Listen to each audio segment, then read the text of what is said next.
for one, judgment is expected to be delivered in the High Court sitting in Palm Ridge. That's in Ekurhuleni, in the case against Sifiso Mkhwanazi. He's, of course, the 22-year-old arrested and, in some instances, charged with the murder of six sex workers. He admitted to the killing, but has denied that the murders were premeditated. Proceedings finally underway in court. Let's listen in. Of 1997,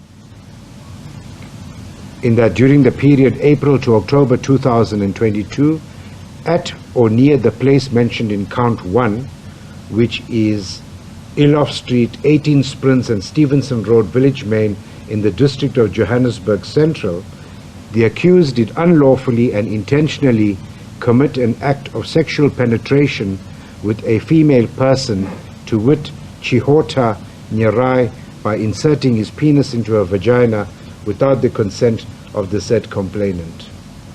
On count number 3, murder, read together with the provisions of Section 51, subsection 1 of the Criminal Law Amendment Act, Act number 105 of 1997, in that during the period April to October 2022, and at or near the place mentioned in count number 2, in the district of Johannesburg Central, the accused did unlawfully and intentionally kill Chihota Nyarai, whose body was marked DR number 3101/2022, an adult female person. Count number 4, defeating or obstructing the administration of justice, in that on or about the date and at or near the place mentioned in count 2, the accused did unlawfully and intentionally defeat or obstruct the administration of justice by concealing the body of Chihota Nyarai, whose body was marked DR number 3101/2022. Count 5, rape, in that during the period April to October 2022, and at or near the place mentioned in count 2 in the district of Johannesburg Central, the accused did unlawfully and intentionally commit an act of sexual penetration with an unknown female person, whose body was marked DR number 3102/2022, by inserting his penis into her vagina without the consent of the said complainant. Count 6, murder, in that during the period April to October 2022, and at or near the place mentioned in count 2 in the district of Johannesburg Central, the accused did unlawfully and intentionally kill an unknown adult female person, whose body was marked DR number 3102/2022. Count number 7, defeating or obstructing the administration of justice, in that upon or about the date and at or near the place mentioned in count 2, the accused did unlawfully and intentionally defeat or obstruct the administration of justice by concealing the body of an unknown adult female person, whose body was marked DR number 3102/2022. Count 8, rape, in that during the period April to October 2022, and at or near the place mentioned in count 2 in the district of Johannesburg Central, the accused did unlawfully and intentionally commit an act of sexual penetration with an unknown female person, whose body was marked DR 3103/2022, by inserting his penis into her vagina without the consent of the said complainant. Count number 9, murder, in that upon or about the date and at or near the place mentioned in count 2, the accused did unlawfully and intentionally kill an unknown adult female person, whose body was marked DR 3102/2022.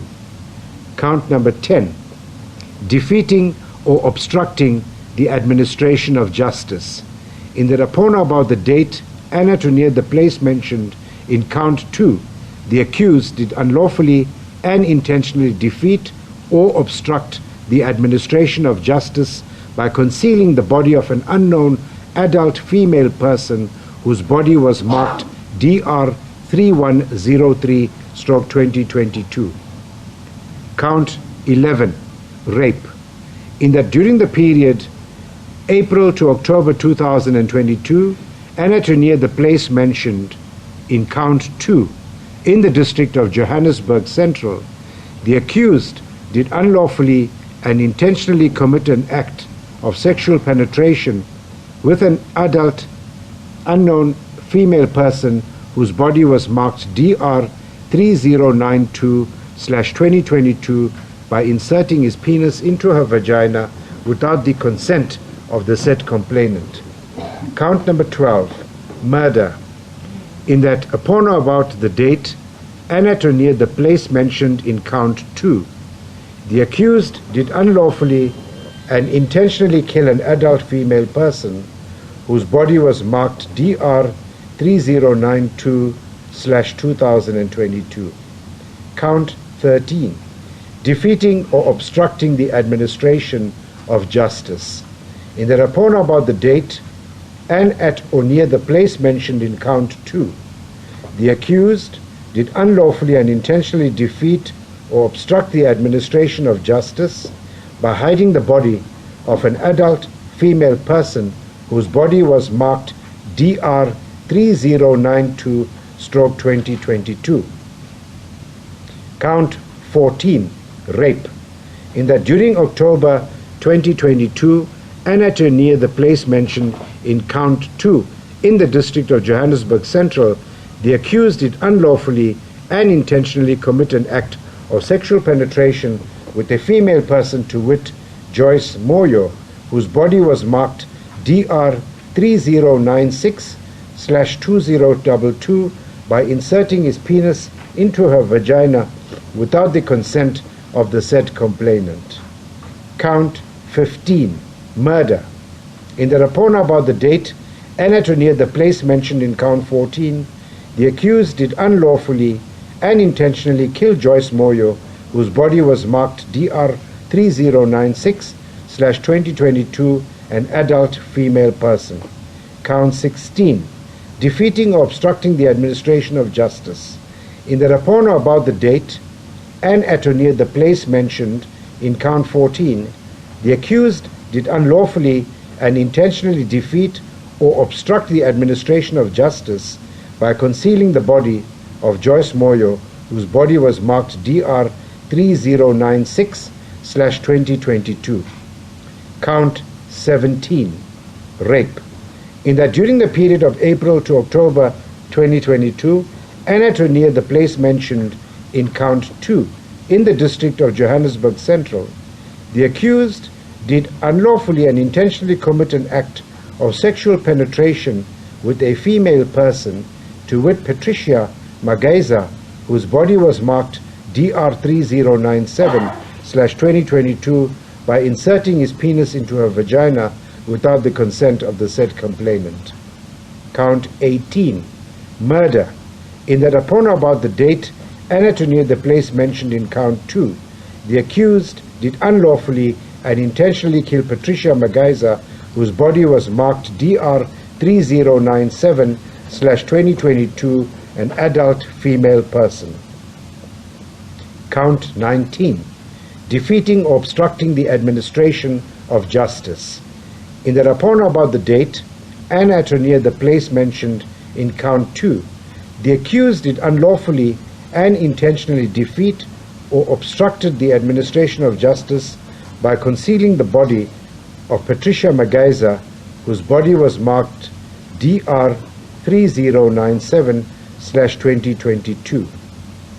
Count 20, robbery with aggravating circumstances as defined in Section 1 of the Criminal Procedure Act 51 of 1977, read together with the provisions of Section 51 subsection 2 of the Criminal Law Amendment Act 105 of 1997, in that during the period April to October 2022 and at or near the place mentioned in count 2 in the district of Johannesburg Central, the accused did unlawfully and intentionally assault Chihota Niarai, the deceased in count 3, and did then and there with force take the following items from her, to wit, a black Nokia TA1203 cell phone, the property in her lawful possession, aggravating circumstances as defined in Section 1 of Act 51 of 1977 being present.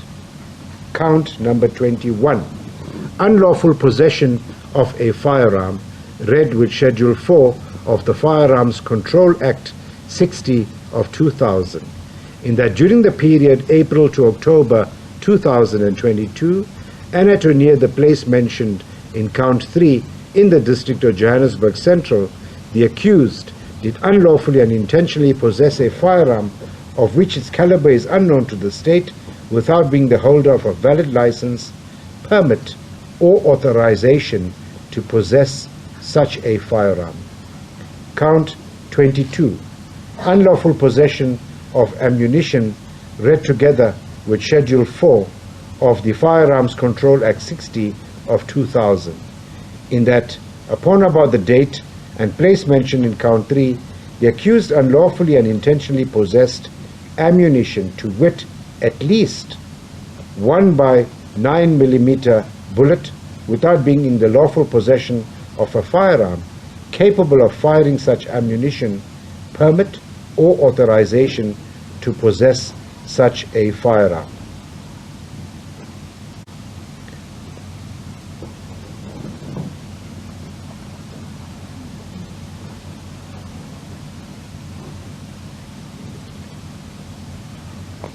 As agreed, this court is going to just deal with the salient aspects for the purpose of the accused.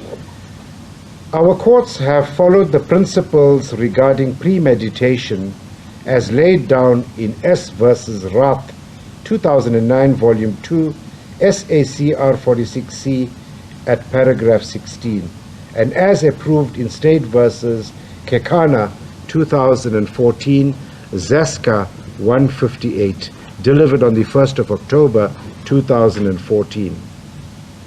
Premeditation involves inter alia the following, and I quote, "Clearly, the concept suggests a deliberate weighing up of the proposed criminal conduct as opposed to the commission of the crime on the spur of the moment or in unexpected circumstances. There is, however, a broad continuum between the two poles of a murder committed in the heat of the moment and a murder which may have been conceived and planned over months or even years before its execution. In my view, only an examination of all the circumstances surrounding any particular murder, including not least the accused's state of mind, will allow one to arrive at a conclusion as to whether a particular murder is planned or premeditated. In such an evaluation, the period of time between the accused forming the intent to commit the murder and carrying out this intention is obviously of cardinal importance, but equally does not at some arbitrary point provide a ready-made answer to the question of whether the murder was planned or premeditated." Close quote.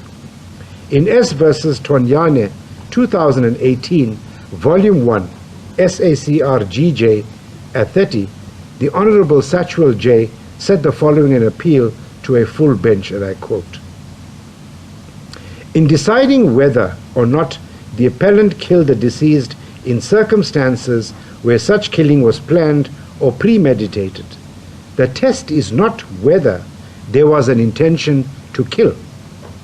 That had already been dealt with in finding that the killing was an act of murder. The question now is whether or not the appellant weighed up his proposed conduct either on a thought-out basis or an arranged in advance basis as set out in Rath Supra N3 paragraph 16, or whether or not the appellant rationally considered the timing or method of killing or prepared a scheme of design in advance for achieving his goal of killing the deceased. Close quote.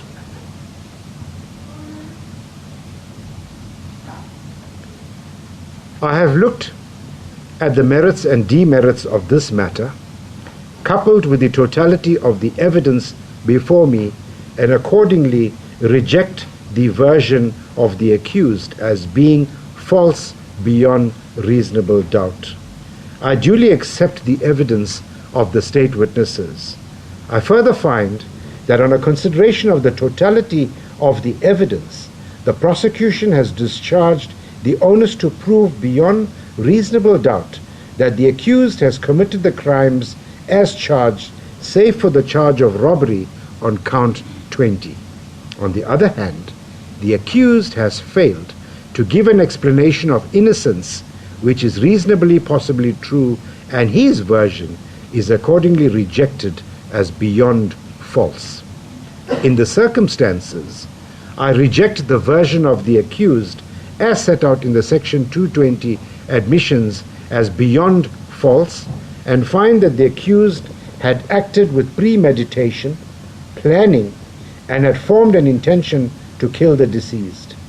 Further, having due regard to the totality of the evidence before this court and the necessary inferences that may be drawn therefrom, I find that the accused did unlawfully have sexual intercourse with all the deceased. I further find that the accused did unlawfully and intentionally defeat and or obstruct the course of justice by concealing the bodies of the deceased, and which acts defeated and or obstructed the administration of justice. The accused may rise.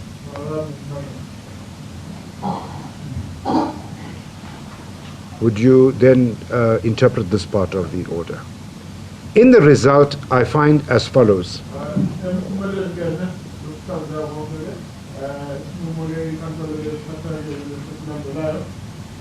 On count 2, I find the accused guilty of rape, read with the provisions of section 51, subsection 2 of Act 105 of 1997.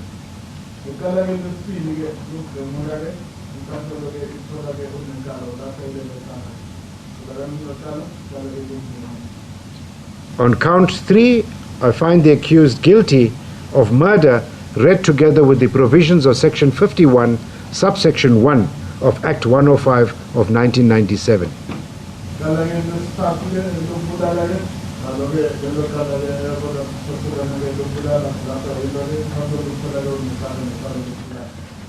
On count number 4, the accused is found guilty of defeating or obstructing the administration of justice.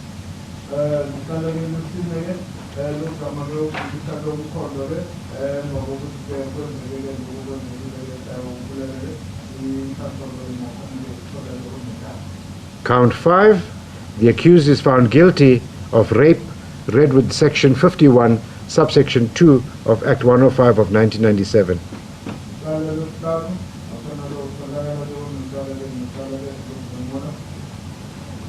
Count 6, the accused is found guilty of murder, read with section 51, subsection 1 of Act 105 of 1997.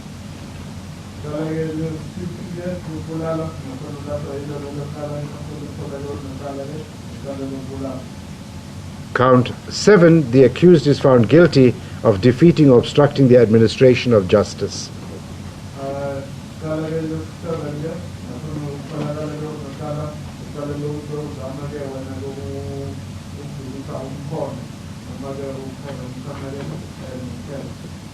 Count 8, the accused is found guilty of rape, read with section 51, subsection 2 of Act 105 of 1997.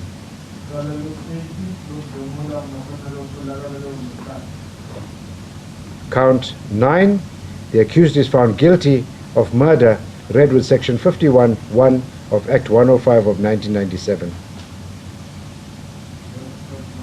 9.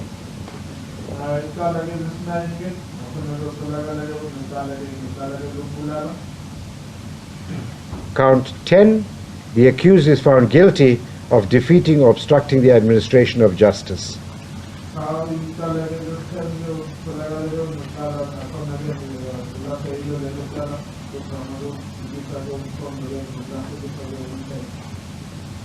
Count 11, the accused is found guilty of rape, read with section 51, subsection 2 of Act 105 of 1997.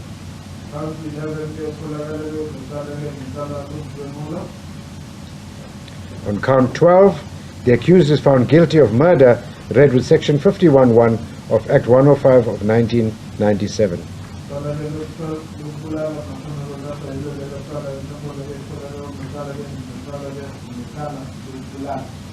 Count 13, the accused is found guilty of defeating or obstructing the administration of justice.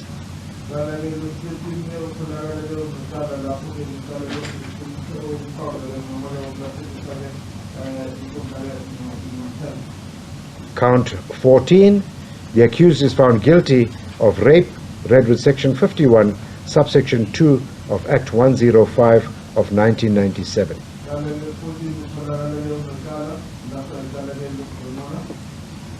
Count 15, the accused is found guilty of murder, read with section 51(1) of Act 105 of 1997.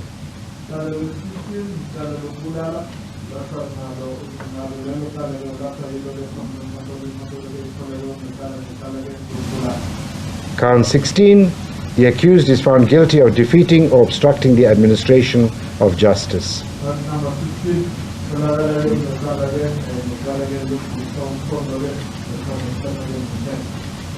Count 17, the accused is found guilty of rape, read with section 51, subsection 2 of Act 105 of 1997.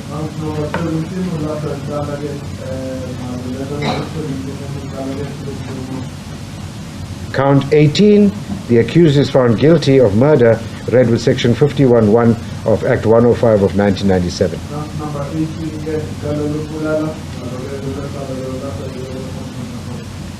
On count number 19, the accused is found guilty of defeating or obstructing the administration of justice.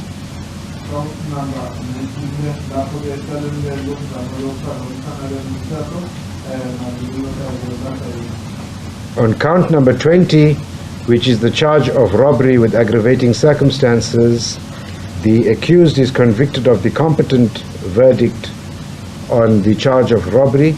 The accused is found guilty of theft.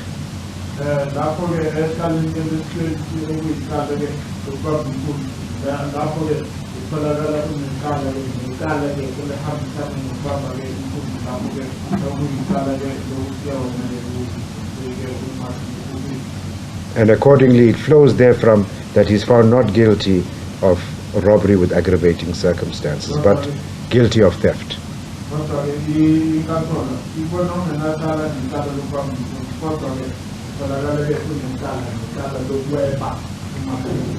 Count 21, the accused is found guilty of being in unlawful possession of a firearm.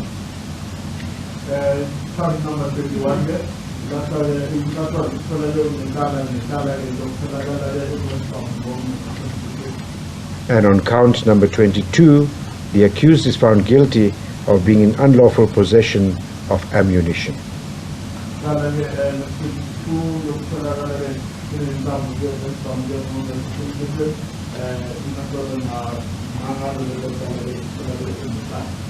Mr. Mkhwanazi, do you understand the finding of this court?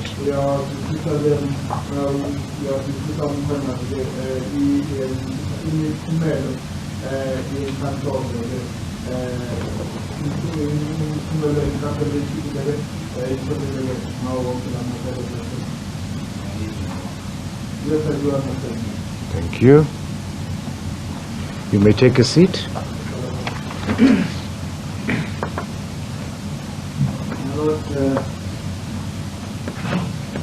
The accused does not have previous conviction.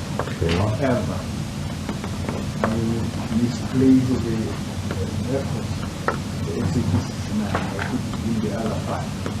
But they are available, I know it's not very previous.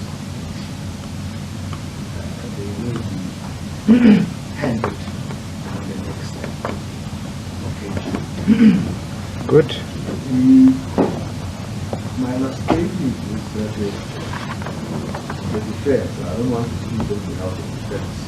Yes. The defense will request postponement for completion of officers' report. Yes. In the same line, the state will also request victim impact reports for the family of the deceased and traced. Some of the family cannot be paid, so we'll only be requesting the impact report on the deceased family that can be traced. Yes. While I have you on your feet, so as not to obviously waste time, can I perhaps hear, or before I get to that aspect, perhaps let me just hear counsel for the defense, and then I shall hear both of you on an aspect that the court would like to ventilate. Yes, counsel? Our concern was that we will need a postponement for completion of the defendant's report. I understand that it will take about 3 weeks, but usually just go from mid-week and in the second term, beginning of mid-week. You require a pre-sentence report on behalf of the accused? Correct. Okay. Can I just hear you while I have you on your feet? Section 286, capital A, Roman numeral 1 of the Criminal Procedure Act 51 of 1977 provides that a superior or a regional court which convicts a person can declare such a person a dangerous criminal if the court is satisfied that the person represents a danger to the physical or mental well-being of other persons or the community. To that end,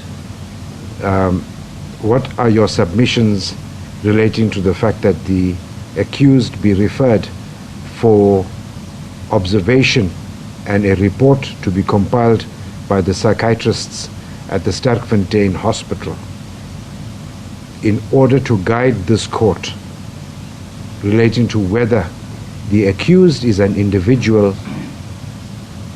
is or is not an individual who should be dealt with in terms of the provisions of 286(1)(a, and whether we can find out as to whether the accused represents a danger to the physical and mental well-being of the community. Does he?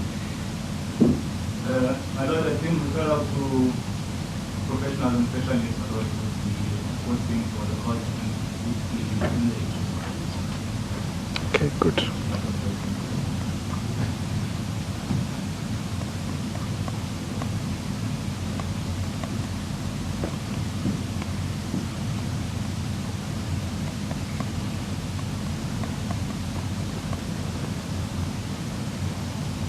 Yes, and in order to be able to make such a declaration, is it correct that the accused must be subjected to an observation and a report must be completed?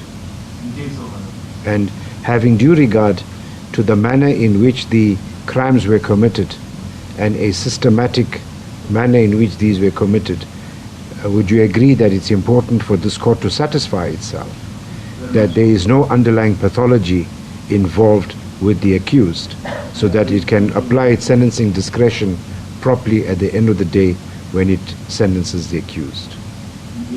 Good, thank you. Mr. Mashabela, can I hear the state's submissions in relation to proceeding, for this court proceeding in terms of Section 286, capital A, 1 of Act 51 of 1977, wherein it would want to refer Mr. Mkhwanazi to the Sterkfontein Hospital for observation and for a report to be presented by the psychiatrists as to whether the accused is a person who should be dealt with in terms of this provision, and whether he represents a danger to the mental or physical well-being of other persons or the community. Well, it was the intention of the state to request for this assessment report in The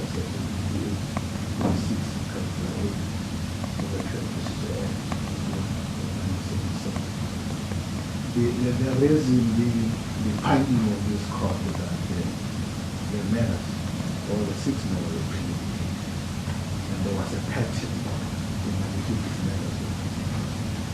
Apart from that, the accused poses a risk because he did not just murder, he was targeting certain persons. So it is our submission that he's a danger to sex workers. So such a person is a dangerous criminal to such community. Had to be prepared to determine the deed. Okay. Suffering of the underlying Okay. Can I just inquire from the parties, what date do you have in mind for the pre-sentence proceedings? It's common knowledge that these reports normally take about 6 weeks. They take about 6 weeks. So I suggested the date middle of May, that will be the mid-term of the second term. Because this term is only left with 2 weeks. And in these 2 weeks, actually, if one has to factor the fact that next week there is a holiday in between, and before that there is also a week of Easter, even after that. So March, April congest with some holidays. In mid of May. So would you look at the week of the 6th of May? That should give the probation officers and other individuals involved a clear 7 weeks. Yes. That should be sufficient. The 6th of May is a Monday. You've got the 6th, 7th that week, the week. What would be a good day? You want to put it in the middle of the week? Council? Wednesday, the 8th of May. Is that okay?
All right, at 28 minutes after 11 o'clock, what you're watching there are live visuals from inside the High Court that's sitting in Palm Ridge in Ekurhuleni.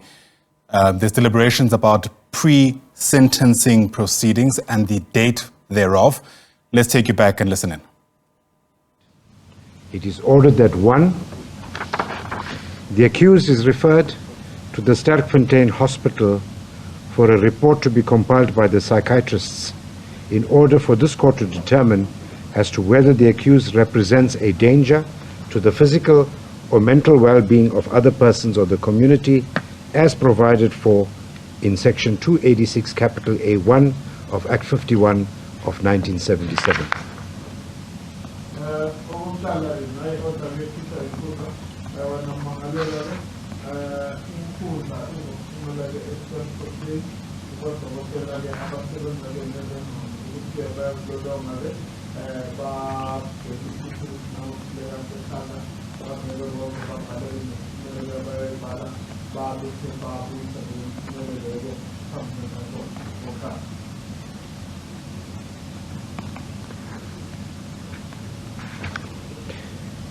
This matter is now postponed back to the High Court of South Africa, Gauteng Division, Johannesburg, sitting here the Magistrates Court, Palm Ridge, DC 13, to Wednesday, the 8th day of May 2024 at 09 hours 30 or soon thereafter as the matter shall be heard for pre-sentence proceedings. You are in custody. You shall remain in custody until then.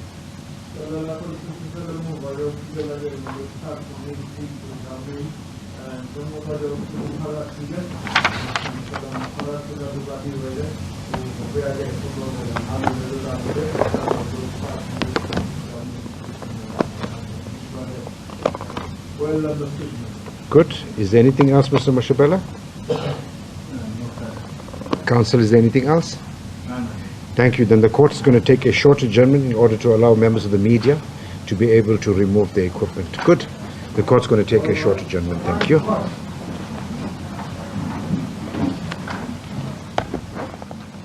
All right, there you have it then. A bombshell really of those proceedings that are taking place in the High Court sitting in Palm Ridge, which has effectively found that 22-year-old Sifiso Mkhwanazi is guilty of 6 counts of rape, 6 of murder, and 6 counts of defeating the ends of justice.